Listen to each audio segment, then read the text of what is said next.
একা একটা খাবার খেতে যতটুকু মজা তার চেয়ে বেশি কিন্তু মজা হয় সবাই মিলে একটা কিছু খেতে। আর শীতের এই মধ্যে গরম গরম ধোয়া ওঠা সবাই মিলে কিছু খাবার খেলাম, আর এত ভালো লাগছিল যে সবাই মিলে একসাথে আমরা এখানে খাবার খাচ্ছিলাম।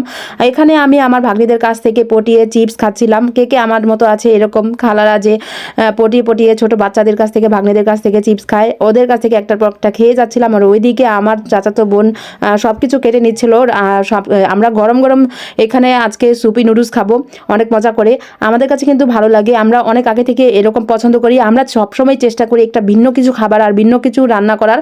সবসময় আমি কিন্তু ভিন্ন কিছু নিয়ে আপনাদের সামনে আমি ভিডিও করি। তো যাই হোক, আমি আজকেও ভিন্ন রকম কিছু নিয়ে আসলাম। যদিও এর আগে আমি অনেক আগে এই ভিডিওটি দিয়েছিলাম, হয়তো এই ভিডিওটি অনেক পিছিয়ে চলে গিয়েছে, অনেকে হয়তো দেখেনি। তারপর আজকে আবার নতুন করে খেলাম, কারণ যেহেতু এখন শীত, এই শীতের মধ্যে ধোয়া ওঠা গরম গরম কিছু খেতে ভীষণ ভালো লাগে। তো এর মধ্যে ওইদিকে আমরা নুডলস সিদ্ধ বসিয়ে দিয়েছি, সবজি সব কেটে নিয়েছি, আর এখন আমরা নুডলস সিদ্ধ করব সবাই মিলে। এই নুডলসটা খেতে কিন্তু ভীষণ মজা। আমার চাচাতো বোন সব কিছুতে আজকে আমাকে হেল্প করেছে, যদিও আমি ভিডিও করেছি, যদিও আমি সব কিছু বলে দিয়েছিলাম। তো যাই হোক, আমার কাছে খুব ভালো লাগছিল। আর এখন যেহেতু অনেক শীত, সবাই তো জানেন যে এখন অনেক শীত পড়েছে, ইদানিং অনেক শীত, এতদিন এমন শীত আসলে আমরা টের পাইনি।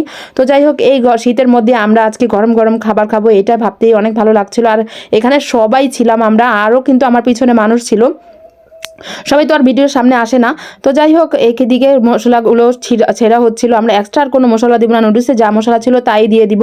তো সবগুলো মশলা ছেঁড়া হচ্ছে, আর এখানে এতগুলো নুডলস হয়েছে, ভীষণ মজা। বিড়ালটাও এরকম এসে আমার রান্নাঘরে দাঁড়িয়ে থাকে, আমি যখনই ভিডিও করি এই বিড়ালটা চলে আসে। জানি না এই বিড়ালটা আসলে এখন কি আমাদের এত ভক্ত হয়ে গেছে কিনা। তো যাই হোক, এই তো নুডলস এখন সেদ্ধ করার জন্য আমরা প্রথমে নুডলসগুলো কড়াইতে দিয়ে দিচ্ছি, ফ্রাই প্যানে দিয়ে দিচ্ছি। এইটাতেই আমি বেশি রান্না করি, কারণ আসলে কি এই মাটির চুলাতে রান্না করলে সব পাতিল অনেকটা কালো দাগ পড়ে যায়, সেগুলো মাঝামাঝি মাজতে অনেক কষ্ট হয়ে যায়। তাই এজন্য আমি খুব কমন কিছু জিনিসই রেখে দিয়েছি রান্না করার জন্য, যেহেতু অনেক পাতিল এগুলো আমরা আসলে ঢাকা শহরে অনেকটাই কষ্ট হয়ে যায় মাজতে। তো যাই হোক, এইদিকে আমি নুডলসগুলো সেদ্ধ করার জন্য গ্যাসের চুলা নিয়ে যাচ্ছি, কারণ আজকে আর মাটির চুলাতে বসাবো না। আর এইদিকে আমরা সবাই গরম গরম ধোয়াটা খিচুড়ি খাচ্ছিলাম, ওইদিকে আমার নুডলস সিদ্ধ হচ্ছিল। নুডলসটা যা সিদ্ধ করবো ওইদিকে এত ঝামেলা নাই, এই নুডলসটা খেতে তেমন ঝামেলা নাই, কিন্তু ভীষণ রকমের মজা। চাইলে আপনারাও ট্রাই করতে পারেন।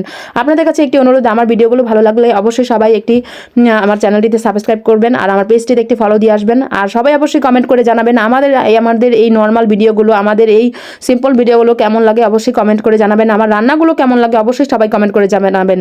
তারপরে এইদিকে আমরা যে টমেটো, শসা, পেঁয়াজ, কাঁচামরিচ বেশি দিয়েছি, ধনেপাতা কুচি করে এগুলো একদম সালাদ বানিয়ে ফেলেছি, হাতে মেখে সালাদ বানিয়ে নুডলসের সাথে মেখে নিচ্ছি। লেবুটা ছিল না বলে আমরা লেবুটা দিতে পারিনি, চাইলে আমরা আপনারা লেবুটা নাও দিতে পারেন, বাট লেবুটা দিলে কিন্তু অনেক ভালো লাগে। সবাই এখানে বসে রয়েছে, খাওয়ার জন্য অপেক্ষা করছিল কখন খাবে।